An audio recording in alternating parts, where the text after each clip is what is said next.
So you peel the potatoes, and then you'll cut them up into large chunks and then put them in some boiling water until they get soft. You can add a little salt to it as well.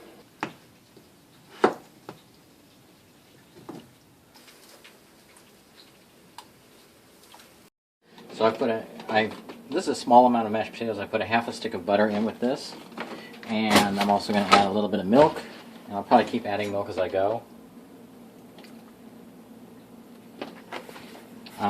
And then we're going to put a little salt in here too.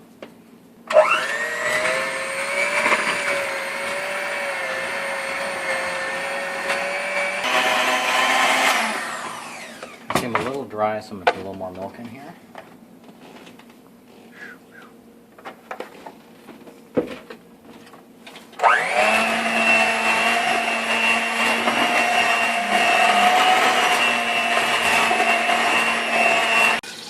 I want to get this juice out of here. What I want to do is when I start by getting this hot, I'm going to add a little bit of milk to it too. I'll lighten it up. Also extend it a little bit more. A little milk in there. And then I'm going to pour some milk into this. Now, let me explain this thing here. You can find these in some specialty cooking stores. You don't usually see them at the grocery store. But this is the best way to make gravy without having lumps in it, without the gravy getting lumpy. And what you do with one of these, if you're using beef, you use water. If you're doing poultry, then you use milk. And what you do is you fill it up part way, like that. Put a little bit in there like that. And then you put in some all-purpose flour. Now what's important here, what's really important, is that you use all-purpose. Do not use self-rising flour. If you use self-rising flour, it'll explode all over the place and make a huge mess. So I'm going to I'm making a lot of gravy here, so I'm going to use a fair amount of flour in here. Because the flour is what thickens the gravy. So then you put the lid on, like this. Make sure it's on nice and tight. And then you shake. Now, like I said, if you use self-rising flour, it'll paw and just get everywhere. So you just want to use regular all-purpose flour. Okay, and then when you open this up, you see it's nice and smooth. It's perfectly mixed. There's going to be no lumps in it. What happens if you try putting the flour in with this or whatever, then it ends up getting lumpy. And you don't want that. So this is the way you get it. Now you want to bring this to a boil. So now it's boiling. You see some kind of big chunks in the turkey or whatever. You can pull those out of there. Now what you got to do is you got to pour and stir at the same time.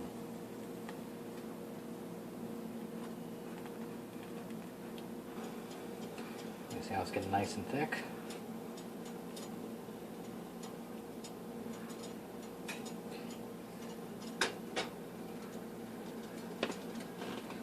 That's a beautiful sight. Okay, so put a little salt on it.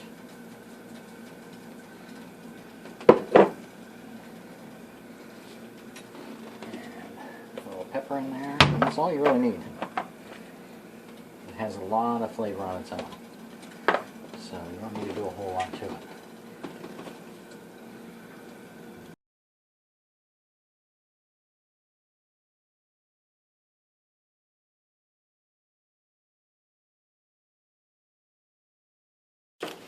So, getting the stuffing ready now. You'd want to do this first if you're actually going to put it inside your turkey, but I'm cooking it separately. And so I've got 2 celery stalks cut up.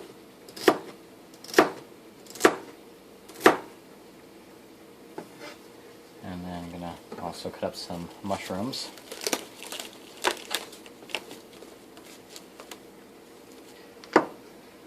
My grandmother would make a homemade stuffing that was really wonderful. But I found a way to make it so it's exactly the same, but easier to make. Now, if you wanted to, you could saute the mushrooms first. I don't think it's necessary, but it's something that you can do if you want to. Okay, so we're going to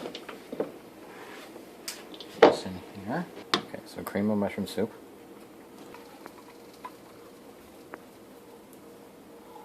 Cut up fine. Now a little chicken broth. Chicken broth. You can use water too. You can use chicken broth.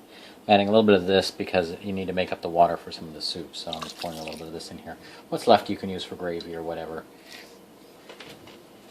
This is doubling the recipe. I'm going to need 4 eggs. So, like I said, this will make it a lot easier. It's turkey flavored. And so there's 2 packages of these. The instructions here, but what I'm doing is different from this. So if you follow the instructions, it still is alright, but it's not as good as what I'm making. So while that's melting, add the breadcrumbs.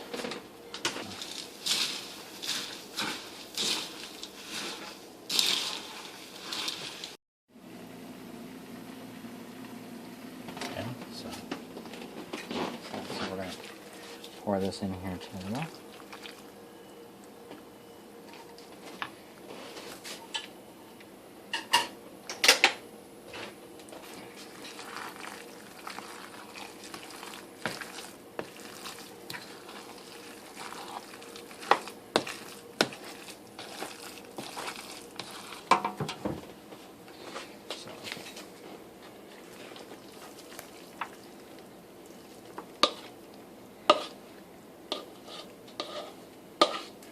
Half an hour to cook, so what happens is that when we take the turkey out, we put this in.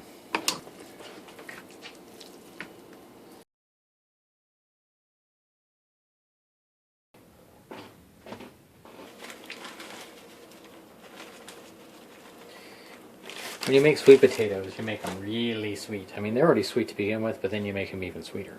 Why? It's just how people do with them. Okay. Now, this is kind of my own discovery. This is really good. It's to use some maple syrup, too. If you got real maple syrup, it's even better. But it just adds a little something more to the flavor of it. This is almost... Sweet potatoes are almost like a dessert the way they're served here. And then this, to give it a little crunch, is some pecans. And these are already pre-crushed. I mean, usually they're bigger than that. They're like this big. Okay, and then... So just sprinkle some pecans on it too. And then there's one other thing that has to go on this. And I'll do that later when we're ready to bake it.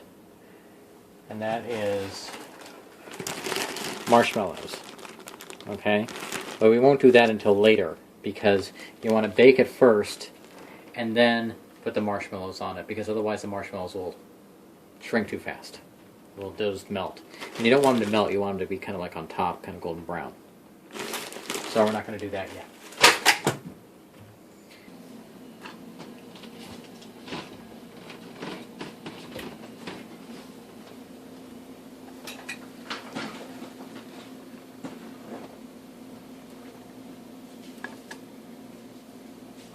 Pour this over the top of this here.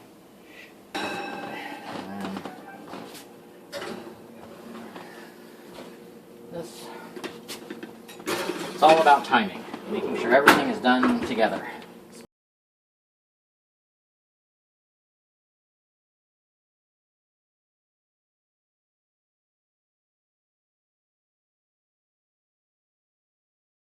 Green Bean Casserole. So, you need 2 cans of the French style green beans. French style are cut really, really thin, long. So I'm going to open those and then drain them.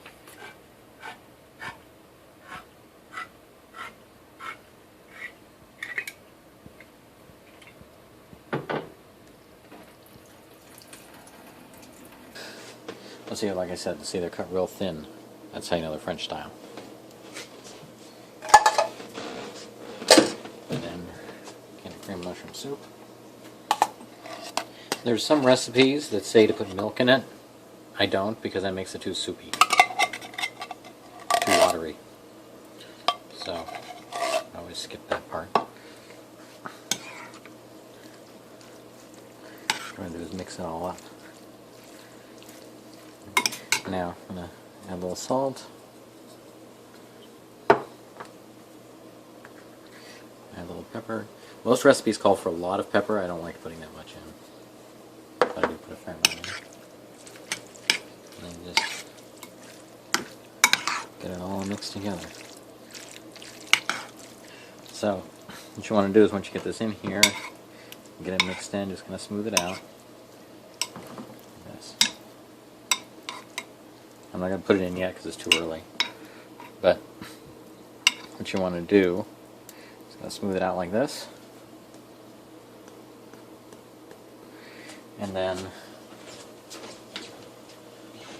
we'll put the cover on it and we'll bake it for 30 minutes. So after 30 minutes, then you take it out, take the lid off, and then you put the onions on it. And then you put it back in for about 5 to 7 minutes and wait for the onions to get brown. Start get golden brown on top. And then it's done.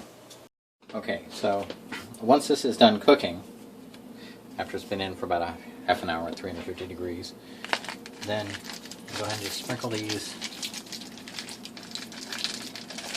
on top. Now if you notice how it's kind of a light brown, so you want it to be more of a darker brown, and you'll put it back in the oven for about 5 to 7 minutes, and then just so these toast.